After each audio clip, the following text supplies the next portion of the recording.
¿Qué tal, amigos? Les habla el Padre Rafael Chávez y aquí estamos de nuevo en su pequeño espacio de meditaciones. Estamos a jueves 26 de junio, semana 12ª del tiempo ordinario. En el nombre del Padre, del Hijo y del Espíritu Santo. Amén. Señor, concédenos vivir siempre en el amor y respeto a tu santo nombre, ya que jamás dejas de proteger a quienes estableces en el sólido fundamento de tu amor. Por nuestro Señor Jesucristo, tu Hijo, que vive y reina contigo en la unidad del Espíritu Santo y es Dios, por los siglos de los siglos. Amén. La primera lectura de hoy está tomada del libro del Génesis, capítulo 16, versículos del 1 al 12 y del 15 al 16. Por aquel entonces, Sarai, esposa de Abraham, no le había dado hijos a éste, pero tenía una esclava egipcia que se llamaba Agar. Sarai le dijo entonces a Abraham: el Señor me ha hecho estéril. Acércate pues a mi esclava, a ver si por medio de ella puedo tener hijos. Y Abraham siguió el consejo de Sarai. Así, a los 10 años de vivir Abraham en Canaán, Sarai, su esposa, tomó a su esclava Agar, la egipcia, y se la dio por mujer a Abraham. Él se acercó a Agar y ella concibió. Pero luego, al verse encinta, Agar miraba con desprecio a su señora. Entonces Sarai le dijo a Abraham: tú eres el responsable de esta ofensa. Yo puse en tus brazos a mi esclava, y ahora ella, al verse encinta, me mira con desprecio. Que el Señor juzgue entre tú y yo. Abraham le respondió a Sarai: tu esclava está a tu disposición. Haz con ella lo que tú quieras. Entonces Sarai trató tan mal a Agar que ésta se escapó. El ángel del Señor encontró a Agar junto a un manantial del desierto, el que está en el camino de Shur, y le dijo: Agar, esclava de Sarai, ¿de dónde vienes y a dónde vas? Ella le respondió: ando huyendo de Sarai, mi señora. El ángel del Señor le dijo: vuelve a casa de tu señora y sométete a ella. Y el ángel del Señor añadió: voy a hacer tan numerosa tu descendencia que no se podrá contar. Mira, estás encinta y darás a luz un hijo, a quien llamarás Ismael, porque el Señor te ha escuchado en tu aflicción. Será como un potro salvaje. Luchará contra todos, y todos contra él, y vivirá separado de sus hermanos. Agar le dio un hijo a Abraham, y Abraham llamó Ismael al hijo que Agar le había dado. Abraham tenía 86 años cuando Agar dio a luz a Ismael. Palabra de Dios, te alabamos, Señor. Salmo 105. Dad gracias al Señor porque es bueno. Dad gracias al Señor porque es bueno, porque es eterna su misericordia. ¿Quién podrá contar las hazañas del Señor, pregonar toda su alabanza? Dad gracias al Señor porque es bueno.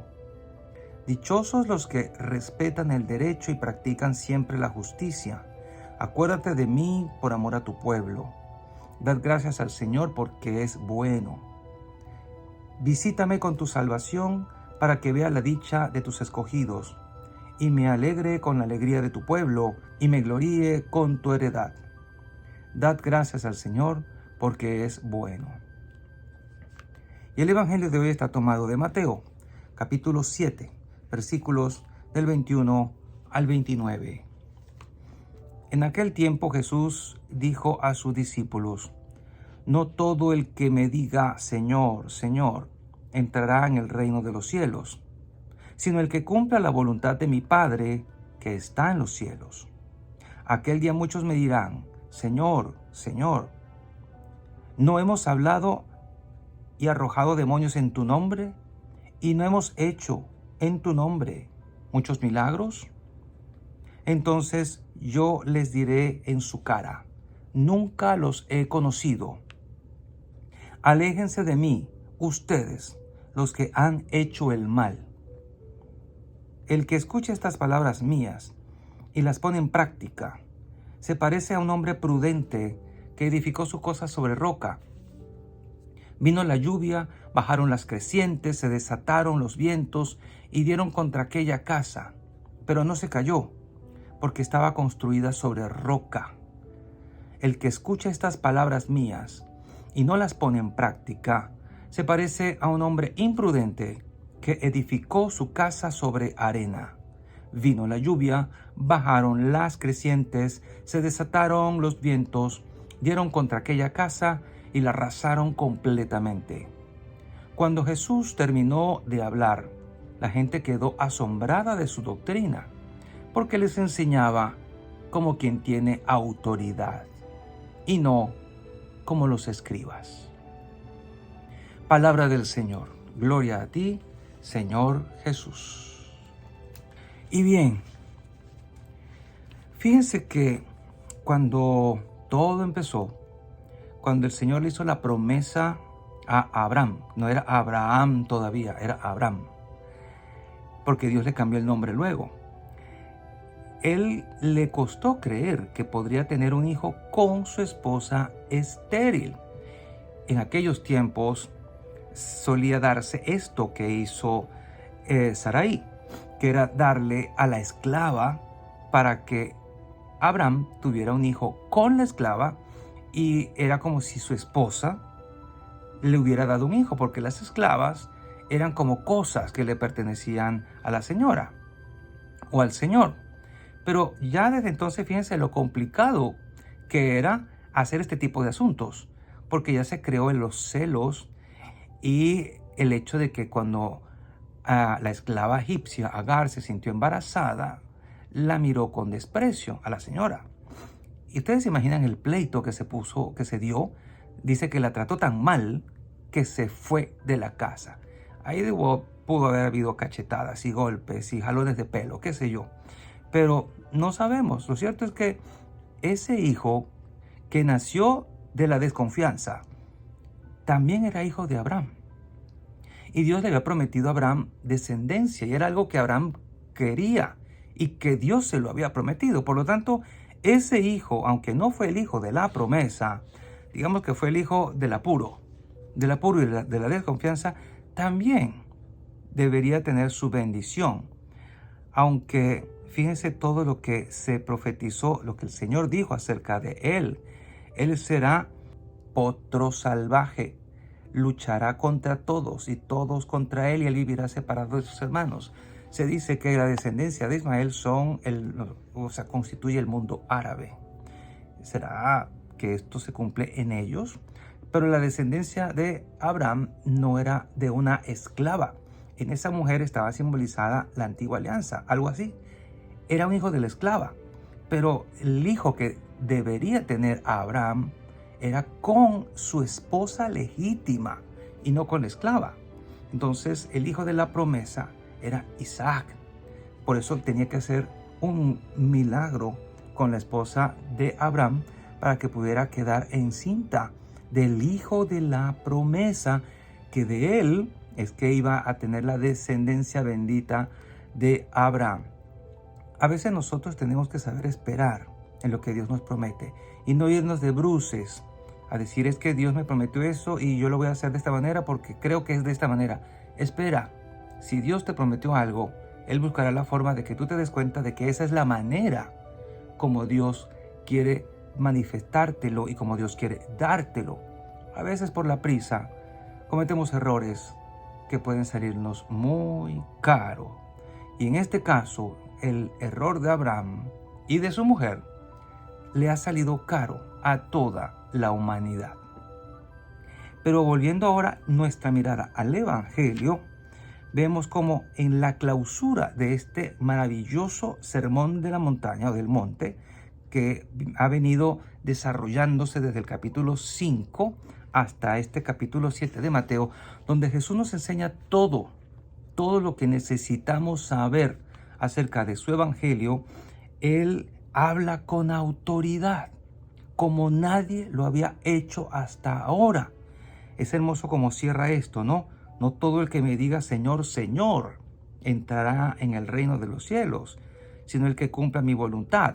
Y hace referencia a toda esta gente que, dejándose llevar por sus dones, porque aquí aparecen estos dones de milagros y liberación, hemos arrojado demonios en tu nombre, hemos hecho milagros.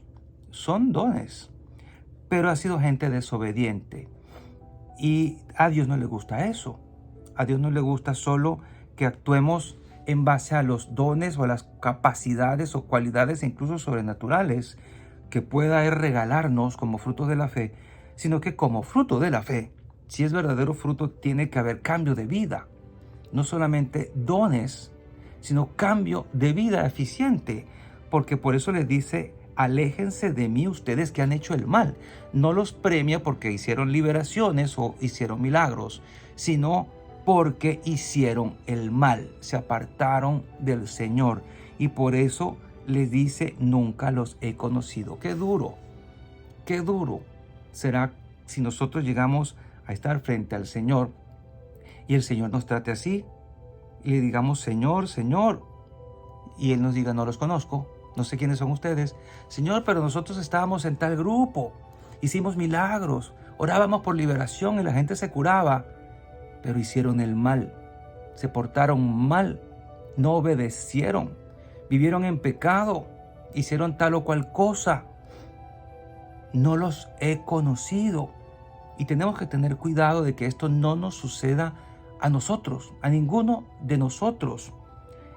Y por eso habla luego de edificar la casa sobre arena y edificar la casa sobre roca, que tiene que ver directamente con la escucha atenta de la palabra y con construir nuestra vida o edificar nuestra vida sobre la palabra, y que nuestras opciones en la vida, nuestros actos sean coherentes con la palabra que hemos meditado, que hemos escuchado, que hemos orado y que hemos enseñado. Amén. Luego fíjense que cuando termina de hablar, la gente queda asombrada de su doctrina porque enseñaba con autoridad. A veces, aunque no nos guste la autoridad, sabemos que tenemos que acatarla. Y hay gente que tiene problemas graves con la autoridad. No acata la autoridad de papá, ni la de mamá, ni la de los maestros, ni la de nadie. Pero una persona sensata, un joven sensato, se da cuenta que aunque no le guste la autoridad, esa autoridad está allí. Y se va a dar de bruces, se va a dar de cabeza con ella si no la respeta. Dios la puso ahí, la autoridad de tu padre, de tu madre, y la autoridad que el pueblo ha descargado sobre los funcionarios públicos, por ejemplo, han sido investidos de autoridad. Los sacerdotes hemos sido investidos de autoridad y tenemos autoridad porque Dios nos la ha dado, y eso implica en nosotros una gran responsabilidad. Pero ¿cómo hablaba Jesús? Con una autoridad que no era de este mundo, porque Él no solamente hablaba de lo que había aprendido o de lo que había meditado. Él era el autor de la ley. Él era el autor de todo aquello, y por eso su palabra no era un simple repetir de lo que había oído. Él estaba dándonos algo nuevo, la verdadera, justa y recta interpretación de la ley. ¿Cómo habrían sido aquellas verdades escuchadas de los labios mismos de Jesús? ¿No te habría asombrado a ti también? Pidámosle al Señor que cuando escuchemos su palabra en la misa, o la medites o la leas en tu casa, no perdamos jamás esa capacidad de asombrarnos ante su verdad, ante su palabra, que siempre repique en nuestros corazones. Y la bendición de Dios Todopoderoso, Padre, Hijo y Espíritu Santo, descienda sobre cada uno de ustedes y les acompañe siempre. Seguiremos en contacto, si Dios lo permite, a través de este canal. Chao, chao.